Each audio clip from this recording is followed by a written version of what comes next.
여기에 맨체스터 유나이티드가 파리 생제르맹 선수를 대거 영입하는 것을 추진하는 것으로 전해졌습니다. 프랑스 매체 PSG 인사이드는 PSG 선수 중 3명이 맨유에 관심을 받고 있다. 맨유는 이강인, 네베스, 멘데스 영입을 계획하고 있다. PSG가 챔피언스리그에서 선보인 경기력으로 인해 맨유는 PSG 선수들에게 관심을 가지고 있다고 전했습니다. 프랑스 매체 버풋볼 클럽은 21일 맨유 영입설이 있는 선수 중 멘데스는 PSG와 재계약 협상 중 맨유가 자신에게 관심을 보이자 맨유의 관심을 이용해 PSG에 더 높은 급여를 요구하기도 했다. 멘데스는 지난 2월 PSG와 계약을 연장했고 1년 연장 옵션을 포함해 2030년까지 5년 재계약을 체결했다. 맨유는 멘데스와 PSG의 재계약에도 불구하고 멘데스 영입을 포기하지 않을 것이라고 언급했습니다. 이 매체는 PSG는 맨유가 영입을 원하는 3명의 선수 중에서 올 여름 이적 시장에선 이강인만 이적 가능하다는 뜻을 나타냈다. 멘데스와 네베스에 대해 PSG 경영진은 이적 불가라고 전했다고 덧붙였습니다. 이강인은 최근 맨유 이적설이 꾸준히 언급됐는데요. 다만 이강인은 다양한 이적설에도 불구하고 올 시즌 종료 이후에도 PSG에 잔류할 가능성도 주목받고 있습니다. 프랑스 매체 르파리지앵은 PSG의 캄포스 단장은 이강인과의 재계약을 자신의 우선순위 중 하나로 삼았다. 이강인은 2028년 6월까지 PSG와 계약 기간을 맺고 있다며 시장 가치 3천만 유로로 평가받는 이강인 영입을 원하는 클럽은 넘쳐난다. 프리미어리그의 맨체스터 유나이티드와 크리스탈 팰리스가 이강인 영입을 위해 움직일 수도 있다고 언급했습니다. 지난 겨울부터 아스널과 노팅엄 포레스트, 토트넘 호스퍼 등 EPL 구단과 꾸준히 연결된 이강인은 최근 맨유와 다시 접점을 구축하며 올드 트래포드 입성 가능성이 제기되고 있습니다. 크리스탈 팰리스가 아울러 언급되긴 하나 현지 매체는 자본력에 앞서는 맨유가 이강인 영입 전 선두를 꿰찰 것이란 전망을 내놓았습니다. 아모링 맨유 감독까지 이강인을 높이 평가하며 동향을 주시하고 있는데요. 파리 생제르맹 소식을 전문적으로 다루는 VIPSG는 이강인과 PSG는 이제 끝났다. 이강인은 루이스 엔리케 감독의 차기 시즌 구상에 포함되지 않을 확률이 높다면서 그럼에도 이적 시장에서 높은 평가를 받고 있다. 맨유와 크리스털 팰리스를 포함한 여러 EPL 클럽이 그의 상황을 면밀히 주목하고 있다고 전했습니다. 프랑스 풋1도 지난 13일 이강인의 플레이 스타일이 이적 시장에서 큰 관심을 끌고 있다며 아모링 감독은 이강인을 높이 평가한다. 자신의 전술 체계에 잘 맞는 선수라 확신한다고 보도했습니다. 아모링은 3백을 기반으로 2명의 중앙 미드필더를 배치하는 포메이션을 즐겨 쓰고 있습니다. 센터백과 중앙 미드필더가 1차 빌드업을 수행하는데요. 좌우 측면의 윙백은 상대 진영 깊숙이 전진하는 공격적인 포지셔닝으로 전방의 윙어와 하프 스페이스에서 수적 우위를 확보하는 전술입니다. 이강인은 미드필드 전 지역을 소화할 수 있는 멀티성이 특장점입니다. 주 포지션인 중앙 공격형 미드필더는 물론 좌우 측면의 포진에 3톱으로도 기용 가능하고 폴스9, 세컨드 스트라이커 경험도 있습니다. 창의적인 패스와 유연한 위치 소화 능력을 지녀 아모링표 축구에 부합하는 퍼즐로 꼽힌 것으로 풀이되고 있습니다. 풋1은 PSG 역시 높은 이적료 수익을 기대하며 이강인을 둘러싼 분위기를 긍정적으로 보고 있다면서 맨유는 크리스탈 팰리스보다 훨씬 큰 자본력을 보유한 클럽이다. 이강인 영입을 위한 준비가 재정적으로 완비돼 있다며 신임 감독의 호감과 자본 측면에서 이강인의 맨유행 가능성을 점쳤습니다. 물론 사우디아라비아와 연결도 여전히 살아있는데요. 이강인을 사우디 프로페셔널 리그를 대표하는 차세대 슈퍼스타로 육성하길 원합니다. VIPSG는 현재 가장 구체적인 이강인 영입 제안을 건넨 곳은 사우디 구단들이다.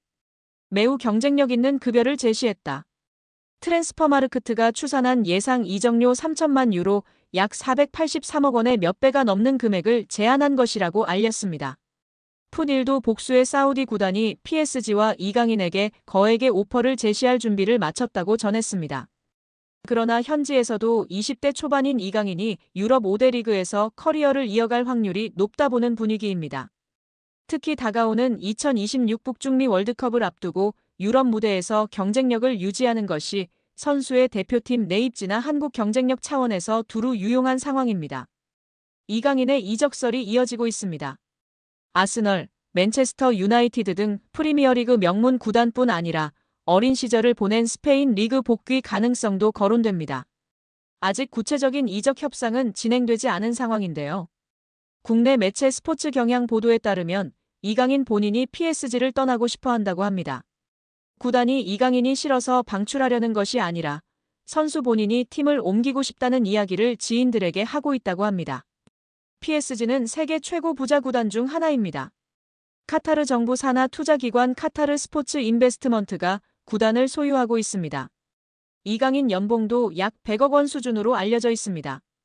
이처럼 안정적인 환경을 벗어나려는 이유는 무엇일까요? 아이러니하게도 너무 안정적인 환경이 자기 발전에 더 이상 도움이 되지 않기 때문입니다. PSG는 프랑스 리그 1에서 압도적인 전력을 자랑합니다. 최근 11년 동안 9번 우승했고 선수단 전체 시장 가치는 9억 2,350만 유로 약 1조 4,800억 원으로 세계 6위입니다. PSG보다 시장가가 높은 구단은 맨체스터 시티, 레알 마드리드, 아스널, 바르셀로나, 리버풀 뿐입니다. 그러나 유럽 대항전에서는 기대에 못 미쳤습니다.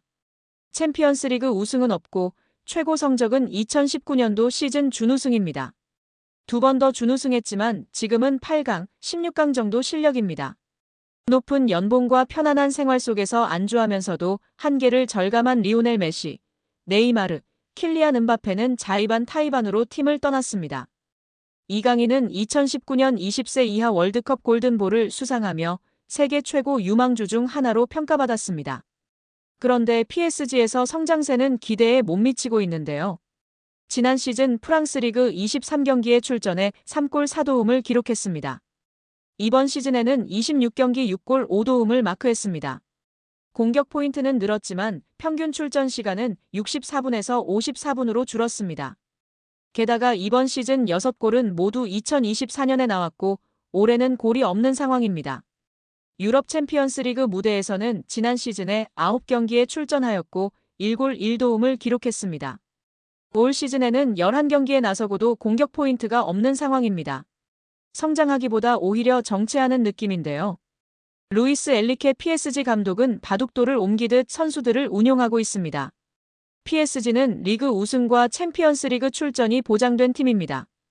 이처럼 긴장감이 떨어지는 환경에서 더 이상 성장은 어렵다는 판단이 이강인의 결별을 결심한 배경으로 보입니다. 이강인을 잘 아는 지인은 이강인이 PSG를 싫어하는 게 아니다며 다만 팀 분위기가 전투적이지 않은 건 사실이다. 이강인은 더 많이 뛰고 더 싸우면서 성장할 구단으로 가기를 원한다고 말했습니다. 이강인의 축구는 기술 중심 철학을 가진 지도자에게 더 잘 맞는다. 아스널의 미켈 아르테타 감독, 맨유의 루벤 아모린 감독 등 기술 축구를 지향하는 감독들이 이끄는 팀으로 이적할 수도 있다는 이야기가 나오는 이유입니다. 이강인은 PSG와 2028년 6월까지 계약돼 있습니다. 계약 기간도 넉넉한 데다 PSG는 굳이 이강인을 팔아야 할 이유가 없을 정도로 돈이 많습니다. 이강인의 확고한 이적 의지가 있어도 이적이 이뤄지지 못할 수도 있는데요. 이강인은 이제 어느새 24세가 됐습니다. 세계 최정상급 선수로 한 번 더 도약하느냐 아니면 잠재력을 다 펼치지 못한 정상급 선수로 머무느냐 기로에 지금 서 있다고 볼 수도 있습니다. 이강인은 더 높은 강도에서 더 오래 뛰고 더 강한 상대와 계속 맞서는 곳으로 가야 합니다. 성장하려면 강한 상대와 치열하게 싸워야 한다는 것은 축구뿐만 아니라 모든 영역에 적용되는 절대불변의 진리입니다. 과연 이강인 선수의 바램대로 이번 여름 이적하게 될까요? 우리 구독자 여러분들의 생각은 어떠신가요? 이강인이 전 세계 2001년생 선수 중 프로 경험이 가장 많은 선수 중 한 명인 것으로 나타났습니다. 국제축구연맹 FIFA 산하 국제스포츠연구센터 CIES는 16일 2001년생 이후 선수 중 프로 경기 출전 경험이 많은 선수들을 조사해 발표했는데요. 이강인은 전 세계에서 활약하는 2001년생 선수 중 프로 경기 경험이 6번째로 많은 것으로 나타났습니다. 이강인은 16.8세의 나이로 자신의 프로 데뷔전을 치렀고 그동안 286경기에 출전했습니다. 이강인은 매년 평균 39.1경기에 출전한 것으로 나타났습니다. 2001년생 선수 중에선 레알 마드리드의 호드리구의 프로 경험이 가장 많은 것으로 드러났습니다. 호드리구는 379번의 공식 경기에 출전했고 해마다 평균 50.9경기에 출전한 것으로 나타났습니다. 2001년생 선수 중에선 호드리고에 이어 레알 소시에다드 쿠보의 프로 경험이 두 번째로 많았고 나이트, 사카, 알베르토가 뒤를 이었습니다.